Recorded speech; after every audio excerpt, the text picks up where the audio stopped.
Hi, I'm Avery, And I am Lily. and welcome to the 74th Annual Hunger Games. You are all invited. May the odds be ever in your favor. So today, for our first podcast of 2021, we are covering the Hunger Games. Briefly, before we get into it, I'd like to mention that we are now on Spotify and Apple Podcasts. And at the time of this recording, we are working on getting onto Google Podcasts as well, but we are still waiting on that. And Of at this course, time, we are also on Facebook, Twitter, and Instagram. and also, of course, by the time this episode comes out, we may already be on Google Podcasts, or we could be rejected. You never know. That could happen too. Yeah, I mean, looking at what it says, I think it's just trying to get our podcast ready. I don't think it's reviewing it. Unless it is, then, I mean, it's Google. They don't give me anything to work with. They're like, oh yeah, it's something's working. I don't know what.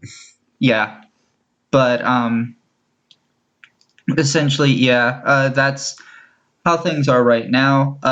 If you are Some listening to this on YouTube, there will be a link down in the description that will lead to anchor.fm, where our podcast also is. And on there, you will find links to listen to it on Spotify, Google Podcasts, or Apple Podcasts. And you'll also find links to our socials. Yeah, before we get into that, I just want to say how weirdly easy it is to go on Google Podcast, not Google, Apple Podcast versus Google Podcast. All I do is wait a day and then, enter in the RSS feed. Well, from what And then I I was from just what I understand of cooking from Google there. Podcasts, it's just waiting a few days, as opposed to Apple is just waiting one day. Yeah, But but the thing also, I about it, mean, like that's not to say that Apple is better than Google, because I'm just saying that Google just gives me no communication. yeah. But then Apple does have that whole problem of like you can't even repair your phone yourself. Even with parts from other phones of the same model, they will brick your phone if you do that. Yeah, I'm not commenting on their hardware design. I'm Yeah. just the inner workings of iTunes. iTunes, good. Apple, no. Eh, Ooh. they used to be good.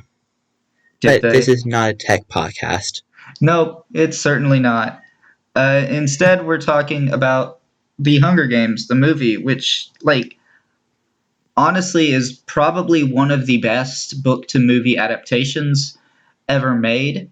Um, quite honestly. And it's mostly because, the author wrote the screenplay. So there is Yeah, a that. lot of adaptations that could take a lot of notes here. Certainly. Even some TV to movie adaptations. Lost Airbender. Sorry, what? Yeah. I mean, it is rather unfortunate how many bad book to movie adaptations there are out there. I think the Hunger Games series might be, top tier in terms of adaptations. Well, We're never actually probably, bother read the books. I would want to talk to a Harry Potter fan to see how good theirs was. from I would my never under, want to read it myself, but from my understanding, the Harry Potter movies are fairly accurate to the books, except for Goblet of Fire. oh, I remember watching memes like um, some character said calmly on the movie. It's just yelling. I mean, like, we are never going to cover the Harry Potter series on this podcast um, because of I only J.K. mentioned Rowling. it because I only mentioned it because I knew I had a book to movie adaptation, and I knew the movies were somewhat popular. But yeah, because of J.K. Rowling, we are never covering uh, those movies on this podcast. Uh, I mean, I never got into the series anyway. I never did either. But yeah, I did read the Hunger Games books. There are a few things to take into consideration. For one, the books are told in first person, so literally any scenes in this movie and the movies that came after it, any scenes that didn't have Katniss in them were not in the book. I think they were done pretty well.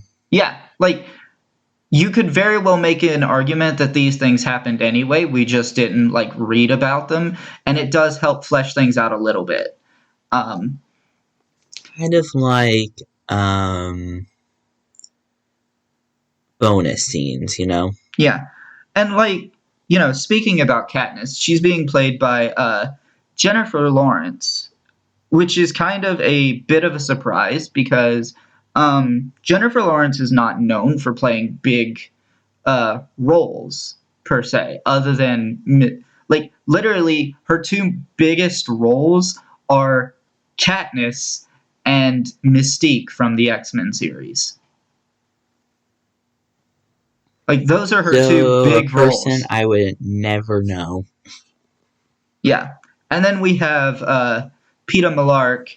I forget the name of the actor, but we will see him again in another movie that we cover. Uh, much younger, much younger. But we'll get to that. Hmm. So yeah, regarding regarding this movie, I think this is our first dystopian. Um, I mean, we had this apocalyptic event, and now North America is essentially transformed into this nation called Panem. They did a really fantastic job of capturing the vibe of the capital and the arrogance that people in the capital display and how they look down at particularly the poorer districts like District 12. Um, Hmm. Yeah. they did a really good job of that, and they also did a really Jennifer Lawrence does a great job at playing Katniss. Um, because Katniss, has been through a lot already before we even get to the games themselves, and she's just kind of trained herself to not show emotion. I mean, to hell, the games are an hour in the film. Like, it takes quite a bit of time just to get to the actual games. Yes.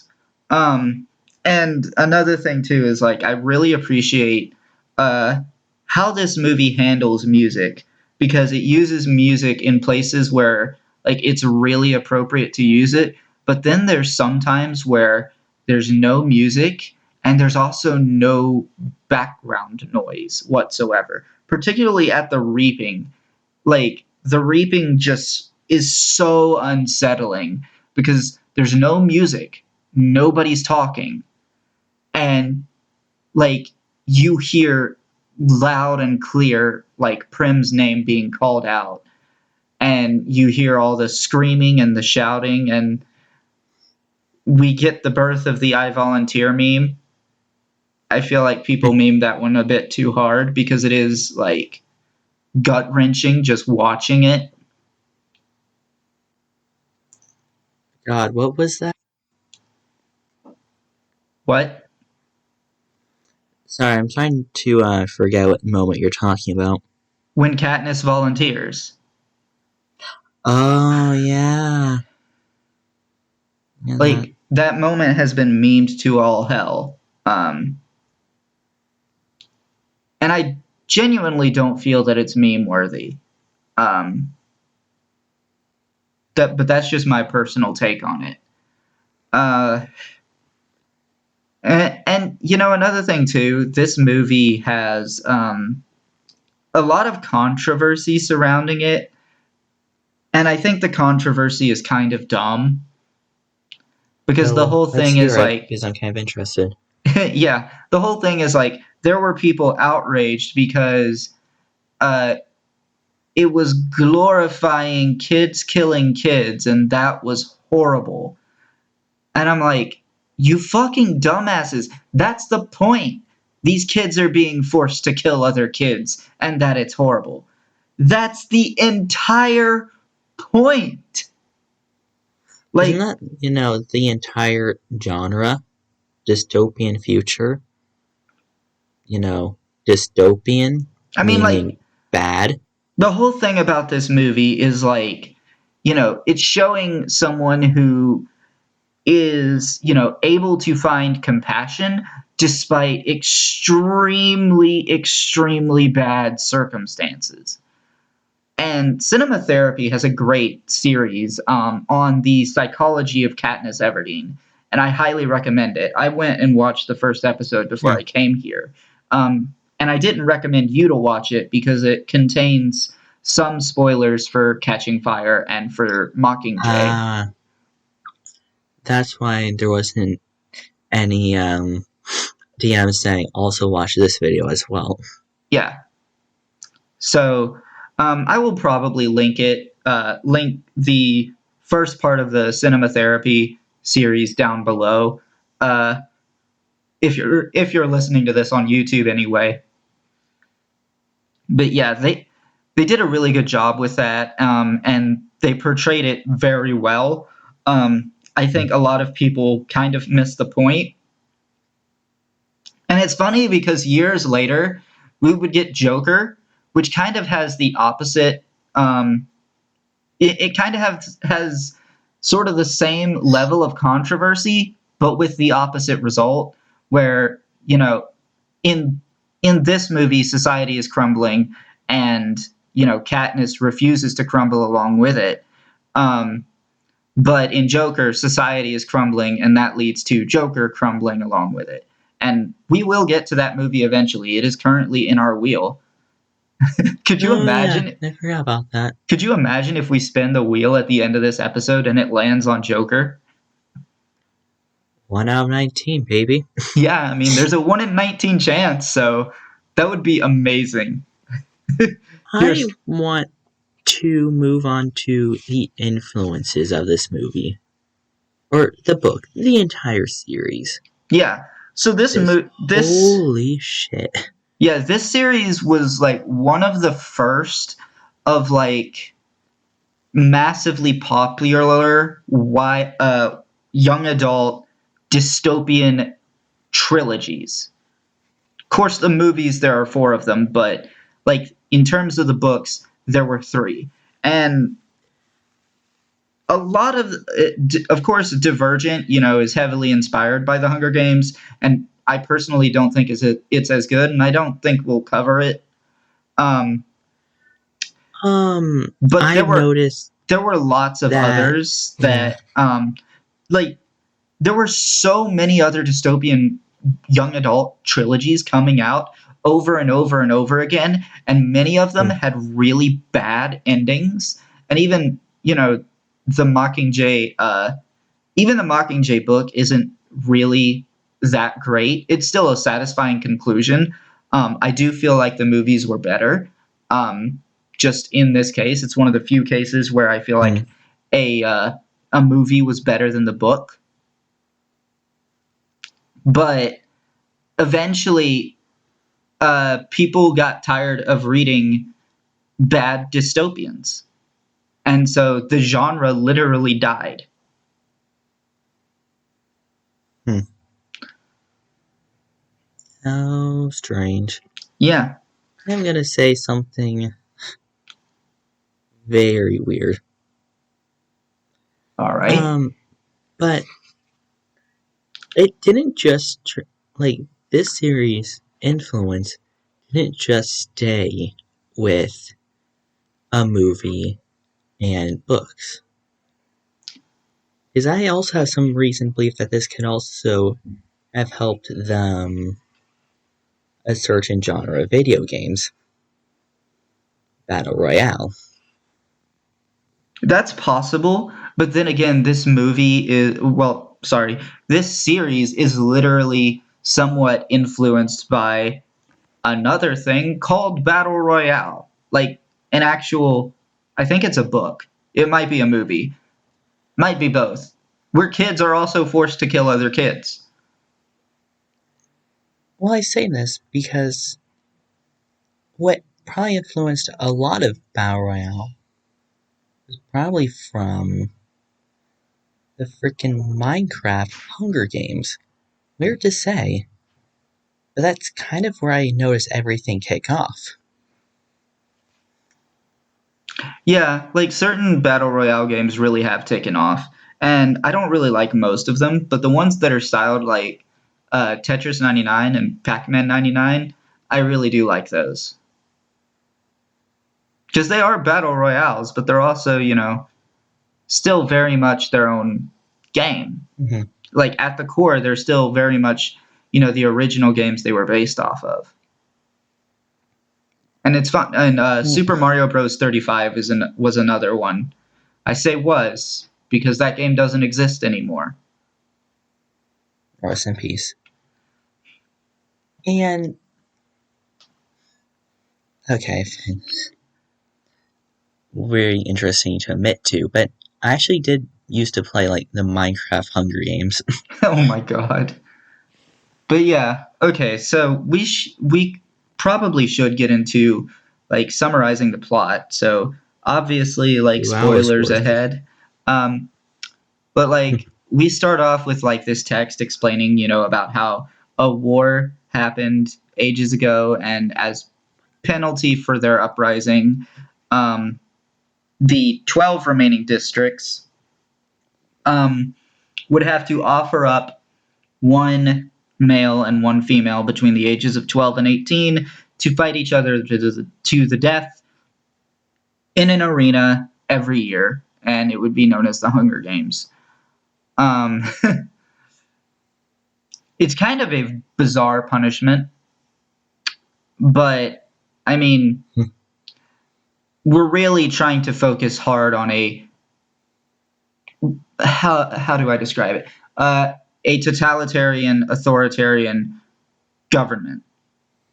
And it's weird to me that, their leader is referred to as a president, because that just seems like, you know, not a title that a totalitarian government would have, but whatever. I mean, presidents know. It's Cool. almost like mocking, you know? Yeah. So, we go on a little bit and like, uh, we have Caesar Flickerman talking to one of the game makers about the Hunger Games, and not really much is said. And then we cut to Prim waking up from a nightmare, and she's screaming, um, because like in her nightmare, her name got picked. Uh, and Katniss tries to reassure her. She's like, "Oh, your name's only been in there once. They're not going to pick you." And the way it works is that when you are 12 years old, your name is only in the pot once. And when you're 13, it's in there twice, 14, 3 times, all the way up until you're 18. You can also have your name added in even more times to receive food. So that's why when a little bit later, when Katniss goes off hunting and then, Gale scares off the deer that she was going after, and they share some bread together, uh, and she asks how many times his name is in today. He says it's 42. Nope. And I believe, I could be wrong, but I believe Katniss and Gale are 16. So their names were already in there 5 times before they added them in even more for food. And they have this conversation about, whether or not they would have kids. of course, in the book, it's really awkward because Katniss doesn't quite recognize that Gale has feelings for her at this time. Um, and we don't really explore that in this movie much at all. There are some like looks that Gale will give later at certain scenes, but I mean it's not really that explored because it is like a sort of love triangle going on between Katniss, Gale, and Peeta. Um, I don't know if that's a blessing because I've been told that her ignorance gets in, like just pro brain. yeah, her ignorance is astounding at times in the book. But yeah, so essentially we then get back to Katniss going home, and she and her sister have to get ready for, the reaping. And I just really, really want to say I love how, like, minor details, like nicknames that characters have for each other, like Catnip and Little Duck, um, get brought into this movie, and even other minor details like Katniss hating Prim's cat. I mean, it's one line in the movie, but it's there where she says that she would still cook the cat. I mean, I love little things like that, where like it's clear they paid attention.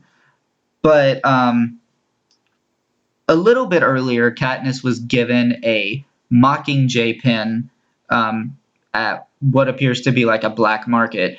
Originally, that was a gift from the mayor's daughter. Um, but I mean, there are some changes that you can get away with making in a book to movie adaptations. Like the Dom says, there are three types of changes that you will experience in book to movie adaptations. There are the changes that have to be made, there are the changes you can get away with making, and then there are the changes that fly in the face of the original source material and prove that you don't even care. And this movie really only seems to have the first two. I know a lot of movies have done 3. Yeah, all three. When we get to the Lightning Thief, you literally won't even have to watch 30 minutes to run into all three. So yeah. So they do this thing where Katniss gives Prim the pin, and then we get to the reaping, and Katniss's name is called. Sorry, Prim's name is called, and then Katniss volunteers to take her place, and she's the first volunteer from her district. And regarding Peeta, he gets called too, and he does have two brothers. One is too old to volunteer. He's old. He's over 18, and the other just won't. And can I like just thinking about it? I can't even confidently say that like I would volunteer if it were my sister on the line. I wish I could confidently say that, but do we really know? Like, we can't really know that type of thing unless we're put in that type of situation. Like, would you really be able to say with confidence that, like, if you were somehow placed in the Hunger Games, that you would kill? If I was placed in the Hunger Games, I'd probably try to and die trying. Like, I don't know, like, either one way or the other, you can't really confidently say that you would kill or not kill. Like, it's hard to make these types of judgments about yourself when you've never been in these That is extreme true. circumstances. And like Katniss doesn't even kill until like very late in the Hunger Games. She doesn't kill until uh like 10 minutes before Rue's death.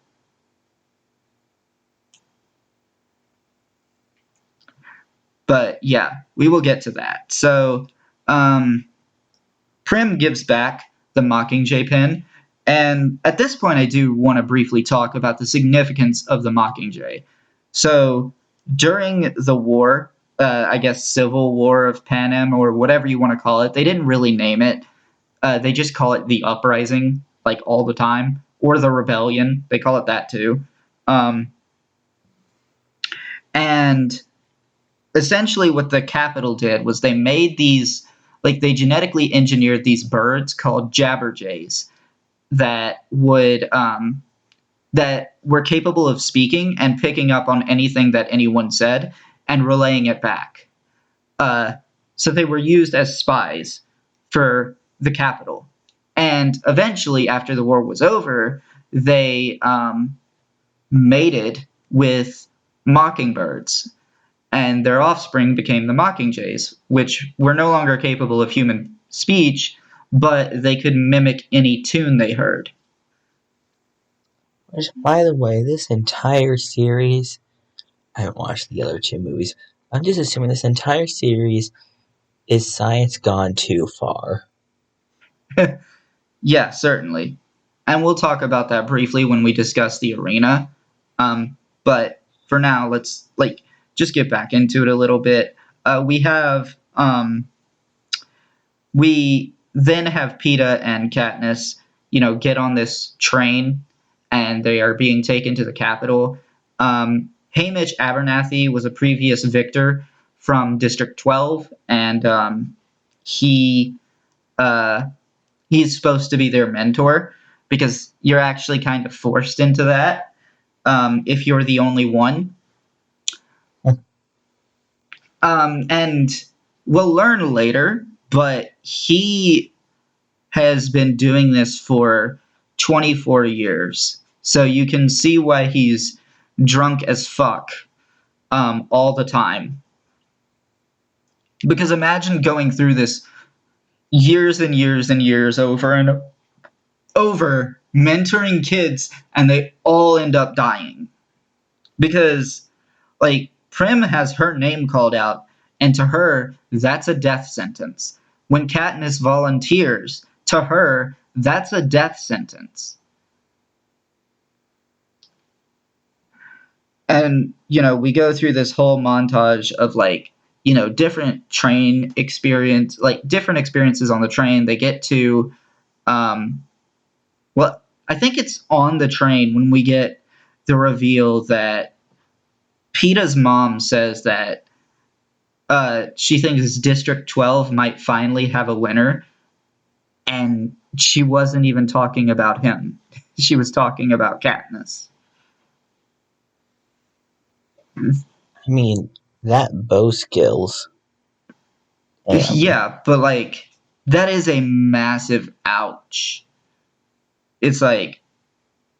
And of course, we also learned that Peeta once gave Katniss bread when she was starving. Of course, that story is explored a little bit. That story is kind of explained a little bit more in the book. Okay, can And I just well, it say, talks. you've been mentioning Peeta a lot, and in some moments, he's more bland than pita bread. Like, That um, that is largely due to the movie. He is a far more interesting character in the books.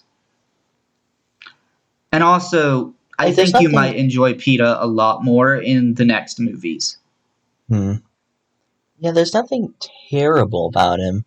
It's just that I just got nothing about him. I had no strings to him. He was just there. But yeah, essentially in the books, the way that this whole story worked was that Peeta went outside to feed some pigs, and he saw Katniss, starving.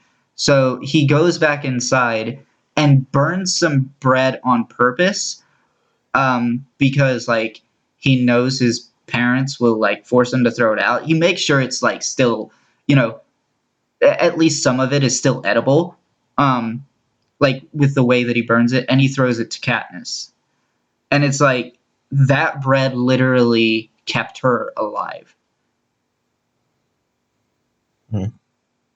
Because she would have, like, she legit would have starved to death without him. And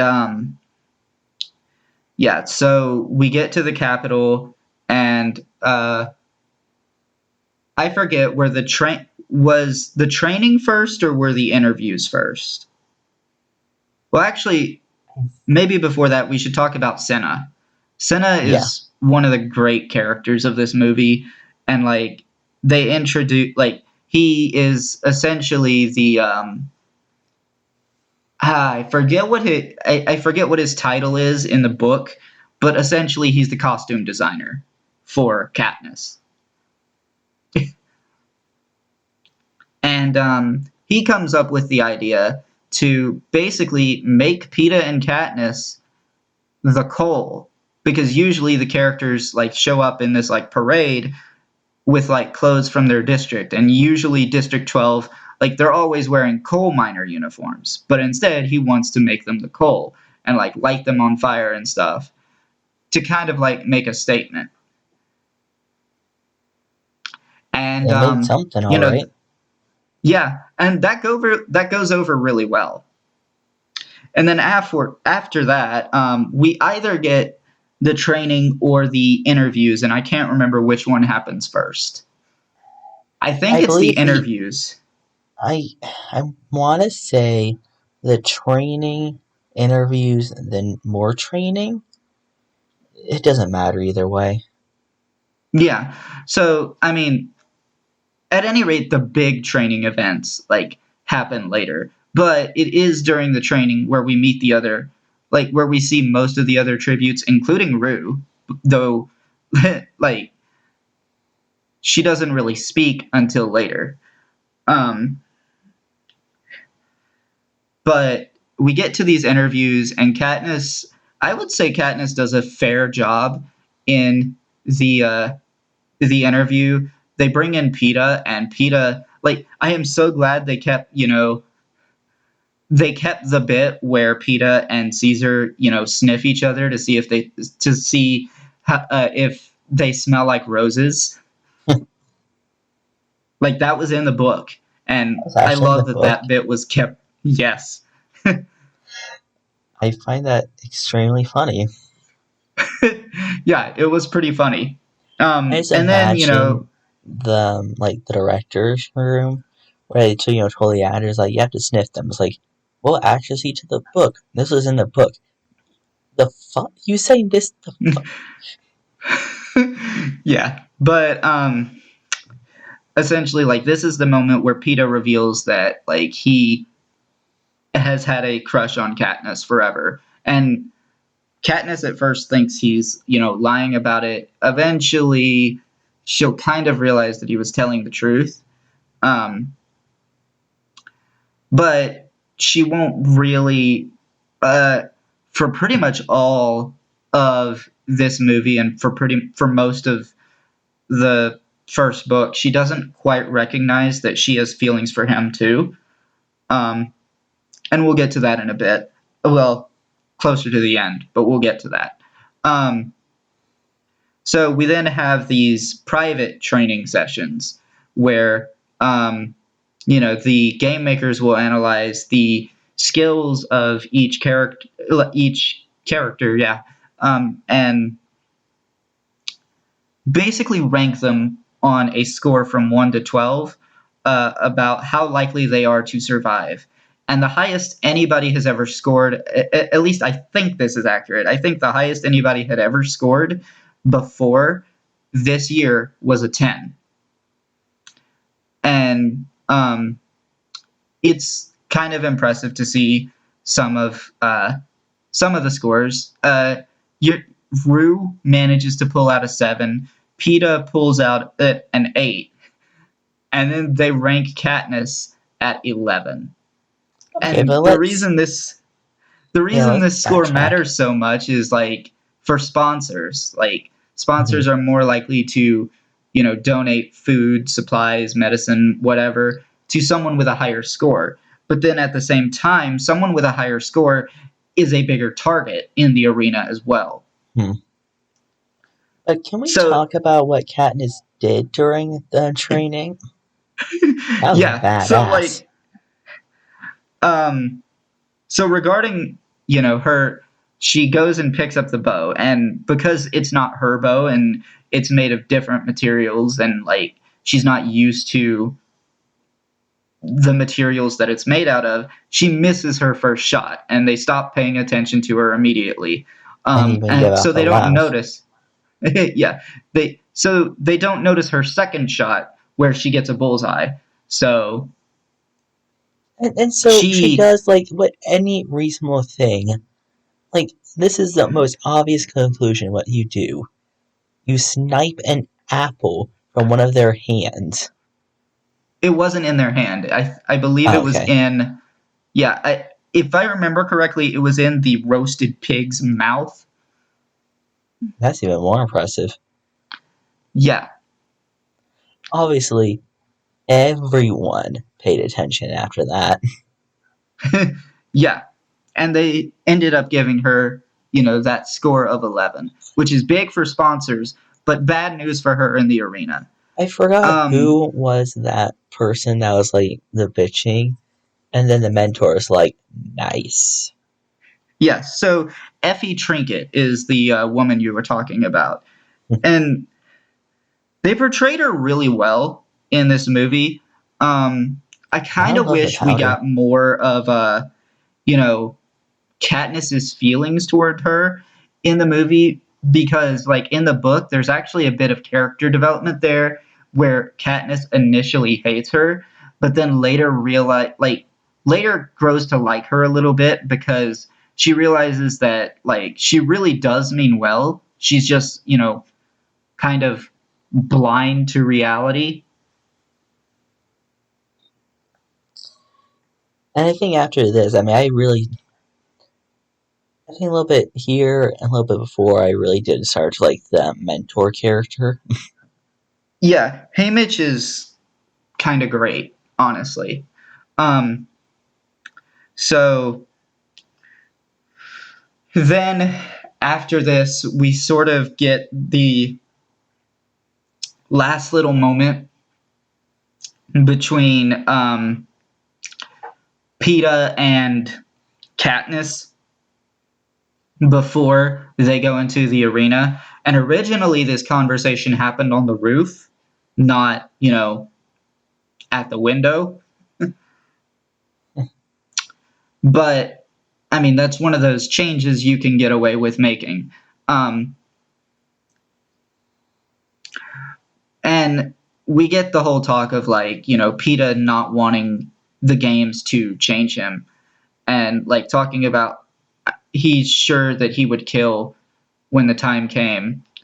And thinking about it, I actually don't think Peeta killed anyone. Though he really did. Well, that's not entirely true. In just the ending. No, see, because like in the ending, Katniss actually kills Kato. Though he was the one that threw him to dead. He was gonna die. Just someone else did the Yeah, but then like finishing blow. Katniss shoots him, There was no doubt and he was dead. They just wanted his death to be quicker. yeah, and we'll talk about that more later because there's a lot more to that. But uh, essentially, we then get to see Katniss and Cinna's last moments before the arena, and like he's managed to convince the Capitol to let her take the Mockingjay pin into the arena with her. And there's actually this little thing in the books that they talk about, like each character is allowed to bring in like a token from their district, and each token has to be analyzed. Um, to make sure that it's not something that they could use as a weapon. And it took a lot of work for them to allow the pin, because theoretically you could use a pin as a weapon, because, I mean, you could jam it into someone's throat, I would assume. Um, I mean, theoretically, you can use a lot of things as a weapon. yeah. But anyway, we get into this arena, and like they're all on these pedestals, and they can't step off, or they'll get blown up. And essentially, it counts down from 60. The games start, and there's this bloodbath. And in the I'm a little. bloodbath, I'm a, half of the tributes die. I'll be honest. I'm a little bit sad that no one stepped off early to demonstrate how they would be blown up. Yeah, it talks about it in the book, but yeah, I we just don't wanted a see it. demonstration. But I mean, we do get to see the mines blow up later. That is true, and I did like that. So, But essentially, what Katniss decides to do is to run and grab a backpack. She doesn't even know what's in it, and take off. Uh, and in the process of taking off, uh, she, I think she trips or something, or bumps into someone and falls over, and then someone else throws a knife at her, and she stops it with the backpack. So now she's got a knife as well. Um, great and knife she and a takes wounded backpack. she takes off into the woods, and I think at some point while she's running in the woods, she bumps into Foxface, and they just call her Foxface because I think Katniss can't remember her name. I think that's generally um, how it was in the book. And matter of fact, they only say Foxface one time in the movie, Hmm. much later. And we'll get to that because I am going to talk about that too. Um, so Katniss, manages to find a tree to kind of sleep in, and because there was rope in the bag, so she managed to tie herself to the tree. And then, she also sees in a, a little bit of a distance away the a fire, which Haymitch had warned them earlier about. Don't start a fire. That's a good way to get killed because And we get other to see a people would. reason why it's a bad idea. Yeah, the people will see the smoke and they will come after you and kill you. And that's exactly what happens. So 13 people gone in the first 8 hours, and they start to show the faces on like this giant screen. And eventually we get this reveal that PETA is with what are called the careers. And I gotta say, I do find a little bit of disappointment with the careers in the movie. Hmm. Uh, because in the books, essentially what the careers were people who would go to like an academy to train for the Hunger Games. And then when they turned 18, they would volunteer and score a victory so that they could have the food and riches for their family. Because if you win the Hunger Games, you are guaranteed pretty much a free ride for you and your family for life from the capital. Like you will have all your needs met. You will have enough money. You will always have food. Like that's what winning the You Hunger kind of Games will have do. to, because it got a bit hazy at the end of it. So you have to tell me what exactly what happened at the end when we get to that. You mean But like the movie got a bit hazy for you? yeah, just like the exact events on what happened after they won. Yeah, we'll talk about that. Because that is explored a little more in Catching Fire, but we will talk about that. Um, so, uh, PETA joining the careers is actually kind of a genius move because he knows that Katniss will find a way to survive because that is generally like Katniss is a survivor. So PETA recognizes that his best chance to survive as well is to temporarily team up with the careers until Katniss can essentially give him an excuse to break away. And that does end up happening because eventually Katniss has gone so far that she's 2 kilometers away from the nearest tribute, which that's a line entirely unique to the movie. Um, so how fucking big is this arena if she can be 2 kilometers away from the nearest tribute? That's kind of insane to me. Well, And we here's the begin to see thing. like this crazy level of control that the game makers have over the arena, where like whereas in the book it was more implied that they could sort of do some level of control, but not to that extent. Well, this is some like Star Like Trek simulation type shit. yeah, like in the book there were actually um, launchers, like hidden launchers for the fireballs that they were chucking around because they basically force Katniss back into the action um, with a wildfire, um, I and could she understand. ends up getting burned. Go ahead.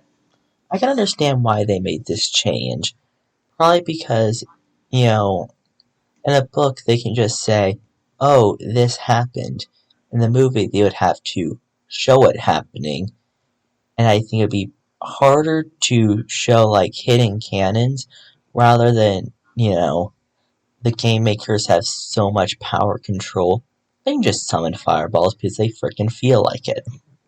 Yeah, and in the books they've even talked about how the game makers have just outright killed tributes before. Um, so they forced Katniss back into the action with a wildfire. She ends up getting a burn on her leg, and that becomes a big problem throughout most of the rest of the games. Uh, so essentially, she ends up in like this pond. I wouldn't really call it a lake. It's not big enough to be a lake. Um, but then the careers find her, and she runs, climbs a tree. Kato tries to climb the tree and fails. And then Glimmer tries to shoot her with the bow, like twice, and fails. And then Kato tries to shoot her with the bow and fails. I And swear there's Peta's more like, arrows in that freaking quiver. You just get a better and shot.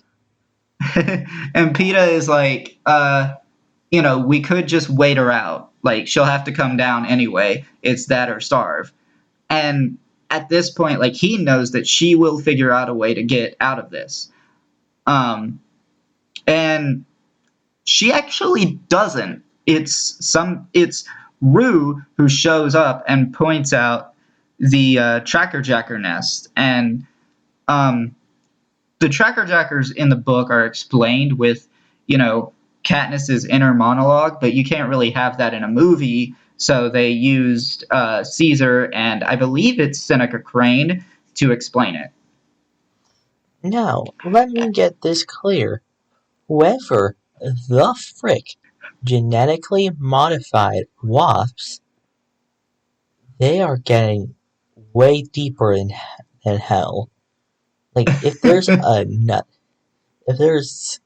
hell, and not even sublayers of hell, I mean like a brand new area under hell. They'd be under that. But yeah, essentially, Katniss drops the nest on the careers, and you know, the book like kind of briefly talks about Peta getting a few stings, but being mostly okay. Though I do love Katniss how gets you're able to. stung. Uh, Katniss gets stung 3 times. and since you're in a movie, well, you can't see her inner dialogue, you get to see her hallucinations, which I You find get to see even her. better. You get to see her hallucinations, but while she is kind of stumbling around, um, Glimmer basically got stung so many times that she died from the Tracker Jackers. It was too much venom, and like I mean, her they face say it is would be lethal. yeah. Yeah, and like her face is like horribly disfigured. Ugh. Mm. But Glimmer I had just the like bow, washed so them out, but Katniss, yeah, Katniss grabs the bow and the quiver off of her body. Um, and they don't really talk about this in the movie. They don't even show it. But essentially, when a tribute dies, they like have this like shit. Um, hmm, Essentially, when a tribute dies, they have this helicopter thing, like bring an arm down and grab them and carry their body away. And they do this because in a previous Hunger Games, there was a tribute who would eat his victims. So Katniss like wants to steal that bow off of like that bow and quiver off of Glimmer because if she doesn't, there's no bow and arrow left in the arena. hmm. That's essentially the gist of it. So she steals the bow and quiver. Peeta shows up and like he's like telling her to run, and Katniss is of course having double vision or triple vision. It depends on And the frame. yeah, and she does end up running, but of course, like the careers know that he helped her, and he gets in a fight with Kato. He does manage to get away, but he was cut with the sword on his leg. A lot of leg injuries. Um, but yeah, uh,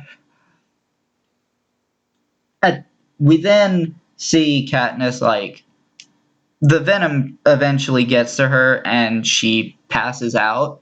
And 3 days pass by where she's just sleeping and being taken care of by Rue. Um, and like this is one of the things I mean when I talk about this movie being about finding compassion in the most extreme circumstances because it does not make sense for Rue to save Katniss here. It makes sense for her to just let her die. But she doesn't do that. And it does not make sense for Katniss to um, form an alliance. Alliances don't really make that much sense because, like, the book talks about this too. Alliances do form, but they eventually break apart. Um, And because, they have to. because, yeah, because there can only be one victor. So I mean, Katniss and Rue form an alliance, and their their goal is to essentially break down the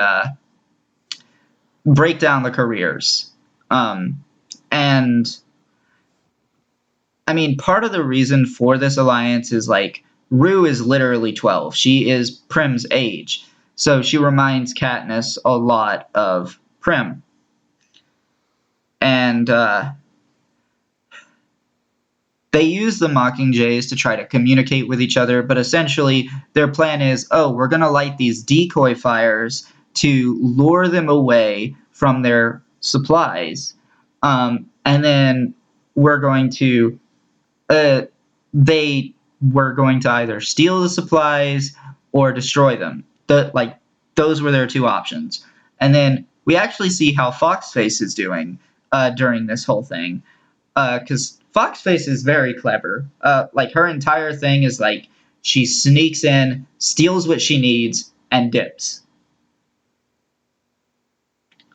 And you know, it's worked out pretty well for her so far. She even manages to sneak in and steal some of the career supplies and dodging all of the landmines um, that they have placed to try to keep the food safe.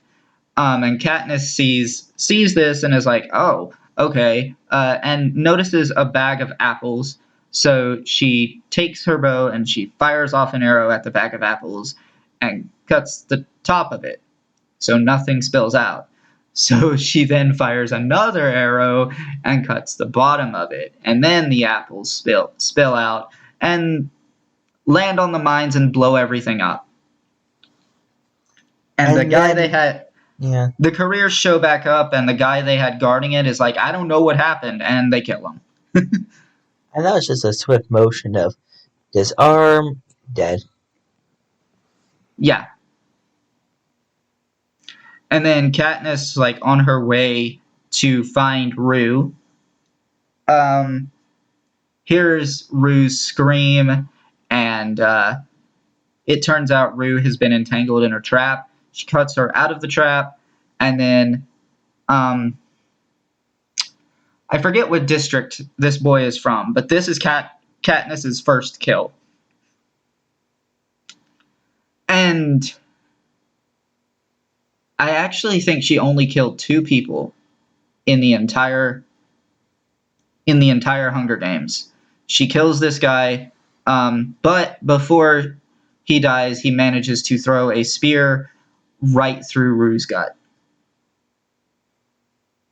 Surprisingly, killing her. Like, what? I Sorry, mean, did I say surprise? I mean unsurprisingly. yeah, it's certainly no surprise that she dies from this. And this is like a very, very sad moment.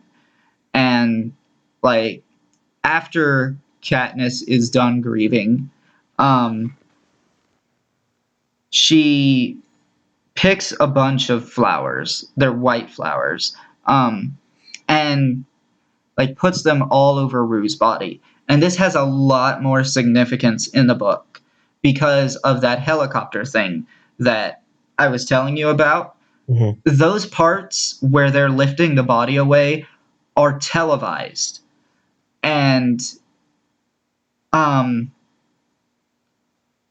essentially, Katniss does this as like an act of defiance. And basically, uh, she knows that when they lift the body out of the arena, other people will see it and they will know what she did. Mm.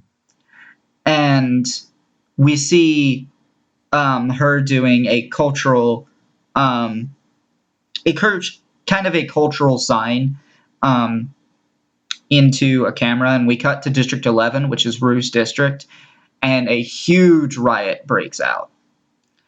So I do want to talk about this sign as well, because they also did this sign towards Katniss. Like Katniss's district did this sign towards her at the beginning. Um, I forget everything that they said it means, but essentially the biggest thing that it means is goodbye to someone that you love. Mm. And you know the thing I'm talking about, right? Where Of course like I they do. put 3 fingers to their mouth and then move their hand so that it's facing outward. I'll be honest, I was even doing it too during like that part of the movie. But yeah,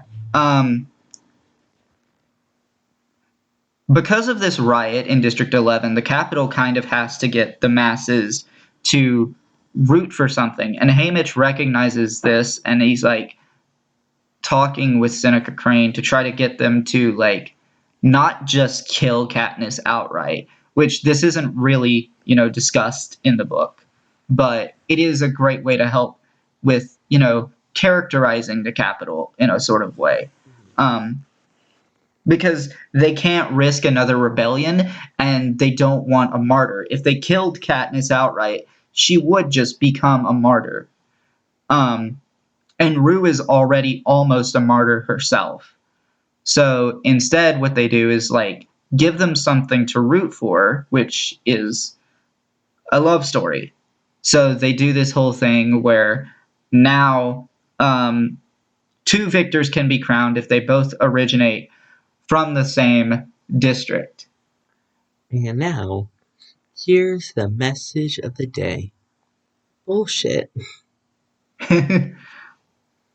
So yeah, she remembers Rue saying earlier that Peeta is, down by the river. So she explores the river and, uses her hunting skills to essentially try to track down PETA, and she actually doesn't notice him when she comes across him. He has to actually, grab her foot, I think.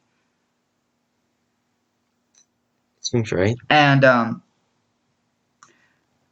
she finds out, he has this wound from Cato's sword, and we get to the we get to Katniss helping PETA, and they find a cave to hide in.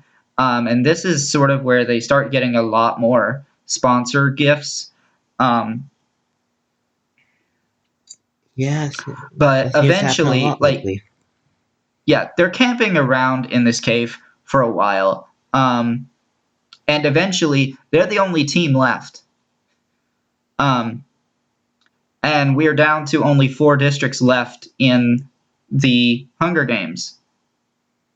Well, actually, no, they're not the only team left at this point, because we still have the girl from Cato's district at this particular point in time. So That will change. they announced this feast where they're like, oh, each of you has something you desperately need, so we're going to provide it to you. Because we are such generous hosts. I think it's mostly like they do say that, but like it's just so that they can have a good show. Well, obviously. And essentially what this stuff for District 12 ends up being is medicine for PETA's leg. We don't actually know what everyone else needed, and we never find out. I kind of like the mystery. Yeah, we never find out in the movies or in the books. So that is somewhat interesting. But Katniss has made this promise to PETA not to go, but he gets worse, so she goes. In the book, she actually drugs him to fall unconscious. Wait, with what drugs? I think it was some kind of plant, but I don't remember. It's been years since I read the book. And so basically she goes, she grabs the backpack and is about to head away with it when I want to say her name is Clove, basically tackles her. And, is trying to kill her and is talking all this stuff about how she's going to kill her like they killed her ally. And they even name drop her, and it's Rue. And Thresh hears this. You don't really know his name until a little bit later, but his name is Thresh. In the book, you absolutely do know his name at this point. But, yeah, so he bashes her skull in with a rock in the book. Okay, I was and in the movie... In the movie, he kind of just slams her hard against the cornucopia, and that ends up killing her. I mean, he slammed him pretty hard, and a few times too. Yeah, so he ends up sparing Katniss's life, because of her and Rue being allies. But he makes it clear that this would be the only time he would spare her, and then he takes off. And then dies? We will get to that in a bit.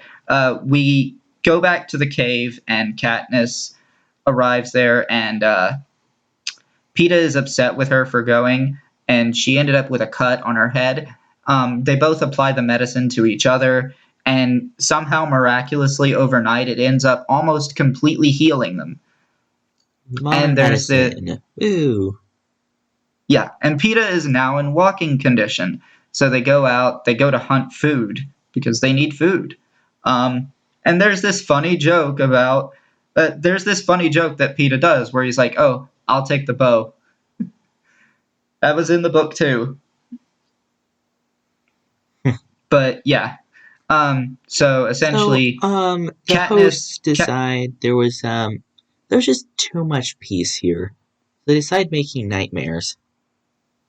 Hold on, we will get to that in a bit. I really want to And go it's to far that. worse in it is far worse in the books. But so essentially Katniss is going out hunting game and Peeta is out gathering. But Peeta doesn't know what he's doing and he picks some nightlock berries. And wouldn't you know it, Foxface tries to steal the berries and ends up dying because of it. Because they were poisonous. They would kill you within a minute. And it's also during the scene where they're going, like where they're getting ready to go and hunt and stuff, where we get the reveals of the names of Foxface and Thresh. That's the only time those names are said throughout the entire movie. But essentially, the game makers turn the sky dark. It's actually not nighttime. But At this point, I don't they even turn the sky know. dark, and then there is a cannon shot, and well, they start hearing animal noises, and there's a cannon shot, and we see that Thresh has died. In the book, Cato actually kills him. We don't, get to see it like happen in the book, but it's very much implied that Cato killed him, not these weird, freakish animals. Um, and we then get to see these animals, and they're kind of just like nightmarish looking dogs.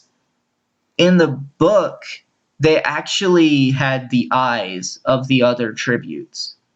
And there's this, if I'm remembering correctly, there's this moment where Katniss is staring at one of them, and it has Rue's eyes. Yeah, here's the moment. Like, I think that's just been too nightmare fuel to add to a movie.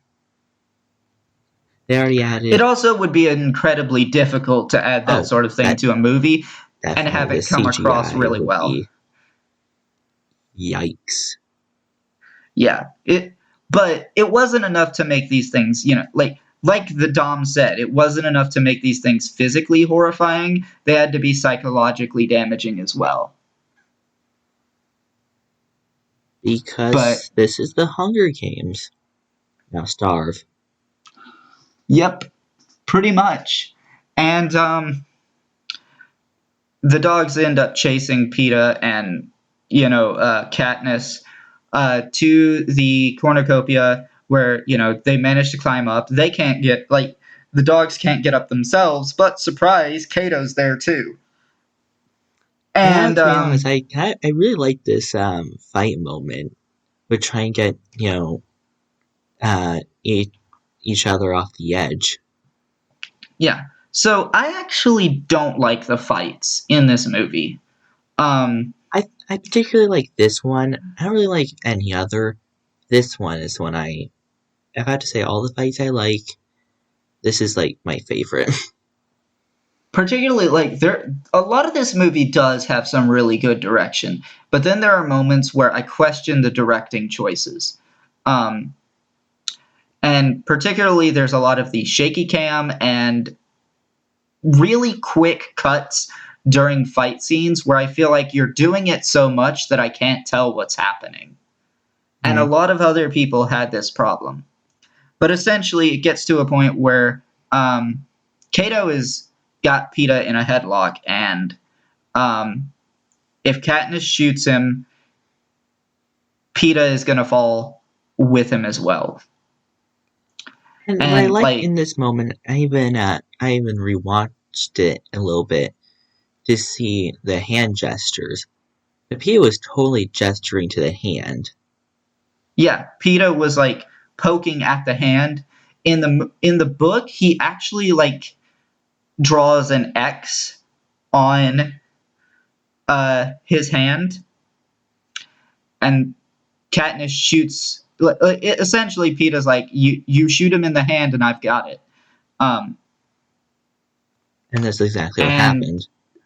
yeah, so Peeta ends up managing to throw Cato off of the cornucopia, and he gets attacked by the dogs. Now, there is a big difference between Cato's death in the book and Cato's death in the movie. Well, it's not that big of a difference, but essentially in the movie, he's getting eaten alive and he's like, I would rather die from, getting shot from an arrow than be eaten alive. So he's like literally begging Katniss to kill him, which she does. In the movie, no, sorry, in the book, she actually doesn't think to do this until the next morning.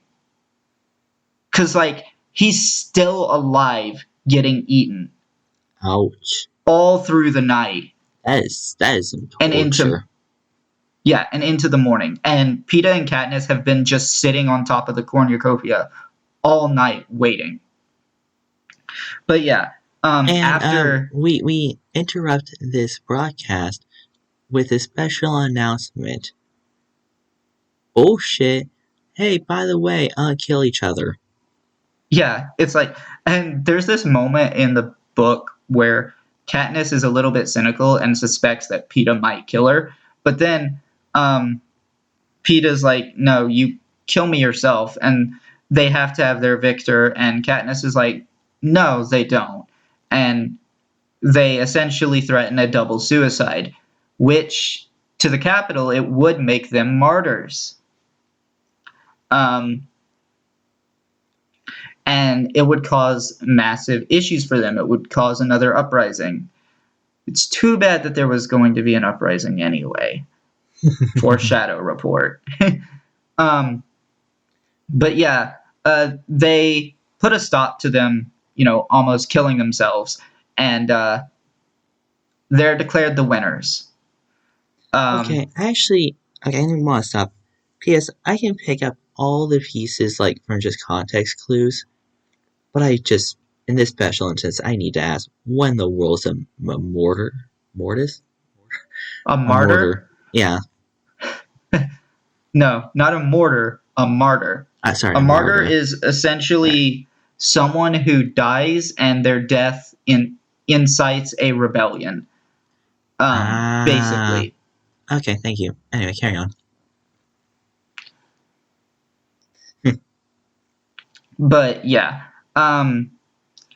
So they win and Katniss is being coached for this interview that they have to give because they were the victors and, um, you know, to try to, not it, they even still have to try to make sure they don't cause a rebellion.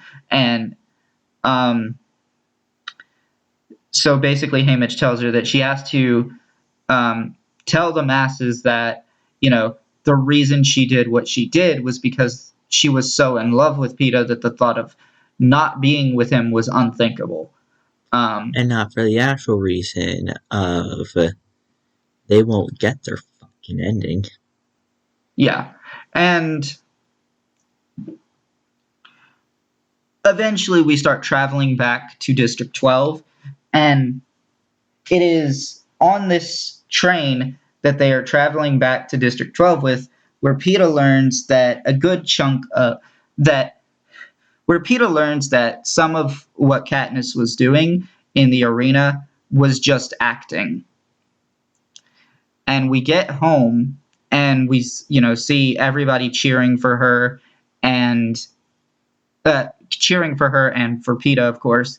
And at the end, in the book, we leave off with Katniss wondering, like to herself, how much of her relationship with Peeta in the arena was her acting and how much of it was real. Because at this point, like it is only now in the book that she has recognized that she has feelings for him. Hmm. And that's the end of the movie. Honestly, I mean, I think Oh wait, also there's that one moment where the Capitol locks Seneca Crane in a room with nothing but the nightlock berries, and his only choices are to either eat the nightlock berries or jump out the window to his death. So, Wait, sorry, who? Seneca Crane, the game maker. It's not the one who, like tampered with stuff. Yeah, Yeah, pretty much. But yeah. yeah, I that's actually remember really like the the president was like, I don't like an underdog. He'll yeah. fuck off. The president wanted to just kill her off. Um, so yeah, that's where we leave off. Wait, didn't you I say think that he has a bigger role in like, or at least mentioned a lot more in the second? his his role is more like they talk a lot more about him in later books. But he's still dead.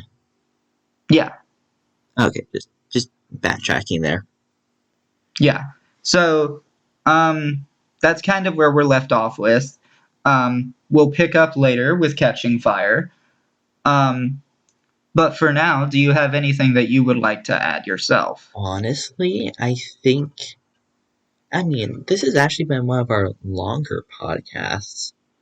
Um, Yeah, I'm actually surprised by how long this one is. It's almost as long as our Camp one, and that one was a lot long. Like that one, we had a lot more content to discuss. yeah, like if you disregard the TV shows because obviously they're cheating, this is the longest podcast that we've had, just movies. Yeah, but there is a lot to this movie. It's an incredibly clever story, I and it's had a definitely lot agree of with that. Yeah. influence. Yeah, I mean, I honestly, like, unless they're 10, I do not think I can mention the Hunger Games or, like, what's the Hunger Games? Like, it's just, at least some people have at least a grasp on it. At least just yeah. have heard of it.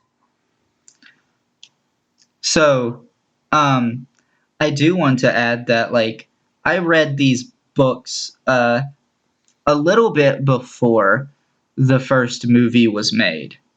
Um, like I was still reading the books when it was announced. So, well, not when it was announced because a lot of these things, they have announcements before we see the first trailer. So, Hmm. I was still reading the books when the first trailer came out, and before that trailer I didn't even know it was being adapted. So, that's just kind of how it was. I cried a few times. Uh, well, no, I actually really only cried during Rue's death in the book. Um, Initially, when I went to see the movie in the theater, it was the same thing. Now, coming back to it as an adult, um,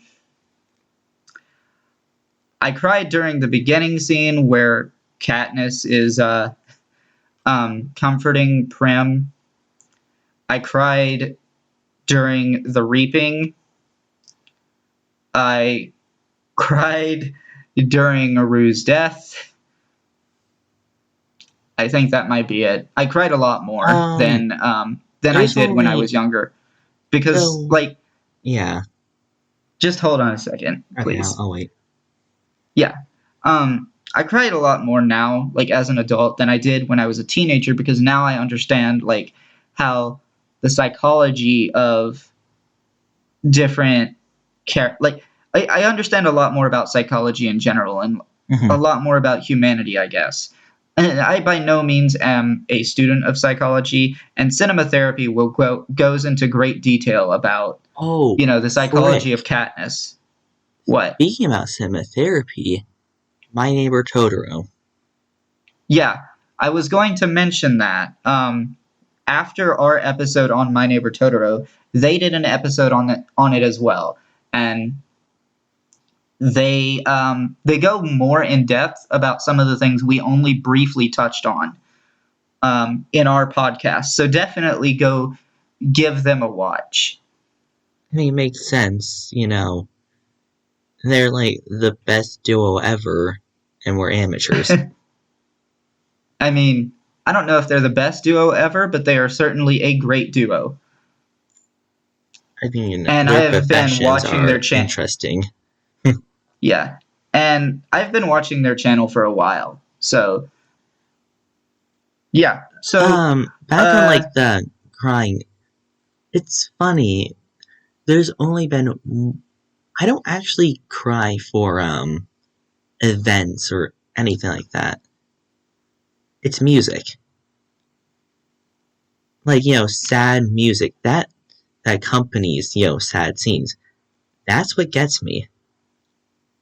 So I take it when Katniss started singing to Rue, that's I definitely probably what felt got you. I can't say I was crying, but I definitely did feel emotions. Like, that was definitely a powerful scene. And I do really appreciate how the songs that are sung throughout this franchise like have the exact same lyrics that they had in the books. Um, that is a really nice touch. But yeah, I think that just about does it for this Yeah, episode we of From the were, Closet. You um, go ahead. I mean, I think we're ready for our rating. Yeah. So And I do you, guess I want to go first. yeah. I really, like all of these podcasts, I never really know what I want to rate it before we go into it. And I have to do a 7.8. Because, See, I was go ahead. Go ahead. I thought you were yeah, finished. sorry. Mostly because I liked the movie. I really did.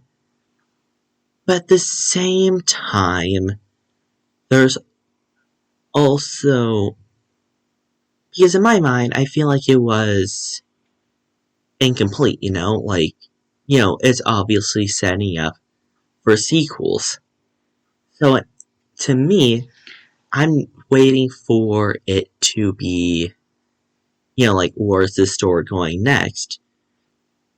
And I don't really feel like, you know, a completed mindset to rate it, but it's not bad. Like, it's really good.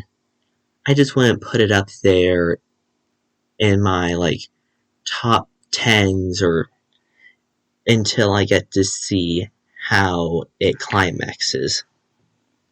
Right. I get that. I was initially going to give this movie a 9.3, but I reflected more on it, and in particular on some of the awkward direction choices. Um, and honestly, I think at this point, I feel like it also comparing it to the movies later, which I have seen and you have not. Um, I feel like this movie deserves an 8.8 for me. Okay. And I guess as we're closing out, remember we are on Spotify, and I do hear that reviews go a long way, so I think that's mostly on Apple Podcasts. I don't think yeah. you can review a Um, podcast on Spotify. yeah, I didn't think so either. But Yeah, Apple but Podcast reviews go a long way, so kind of appreciated. If you can, obviously. No pressure. but before we go, we do have to spin our wheel. I've been waiting for this. Yes, and spinning now. It has landed on The Nightmare Before Christmas. Huh. So Okay. that won't be next week's episode because next week we are covering our January free movie of the month, which will probably be Back to the Future Part 3 if it's still free by the time we get there. It should be. And if it's not, Yeah. then our entire plan has been ruined, and one of us, or both of us, will probably be ranting about that. In any case, yeah. Yeah, that'll be annoying. But look forward to Back to the Future. Look forward to The Nightmare Before Christmas. I And mean, also Back to the Future, unless it's not happening, then don't look forward yeah. to that. Read the future. yeah. All right. So, in conclusion, I have been Avery. That has been Lily.